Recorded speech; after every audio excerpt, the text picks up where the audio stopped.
आम्ही future past present मध्ये काय चालू आहे. आता जर तुम्ही माझ्या बोलण्याकडे प्रेझेंट मध्ये असाल तर लक्ष दे, पण तुम्हाला जर फ्युचर मध्ये इथून पुढे काय करायचं मला, तर आपला एकही शब्द डोक्यामध्ये घुसणार नाही. तर याच्यासाठी मग काय करावं लागेल, मग आपल्याला ऋषीमुनींनी योगाची व्यवस्था केली. आता आम्ही भूतकाळामध्ये विचार करतो म्हणे ठीक आहे, विचार करायलाच पाहिजे, पण आपल्याला सर्वांना माहिती आहे प्रत्येक गोष्टीला लिमिट आहे.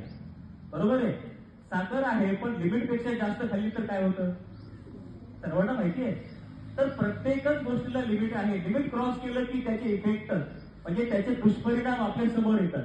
भूतकाळाचा विचार अति केला, अशा सर्व जे काही त्याचे दुष्परिणाम आहेत ते आपल्या समोर येतात. जडपणा असतो है की नाही, झोप एवढी लागते की त्यांना रात्रंदिवस झोपलं तरी कमीच पडते, खायला एवढं खातात, दिवसभर खात राहिले तरी त्यांची भूक भागत नाही.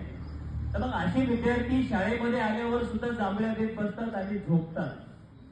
त्यांच्या चेहऱ्यावर झोप दिसेल, सरांना स्पष्ट दिसेल हे.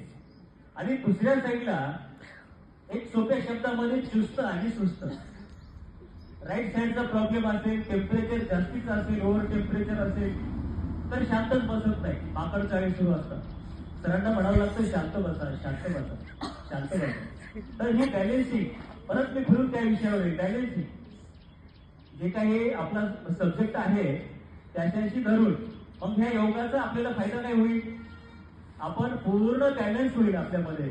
आणि ते बॅलन्स करण्यासाठी सुद्धा निसर्गाने व्यवस्था केली, काही करायचं नाहीये.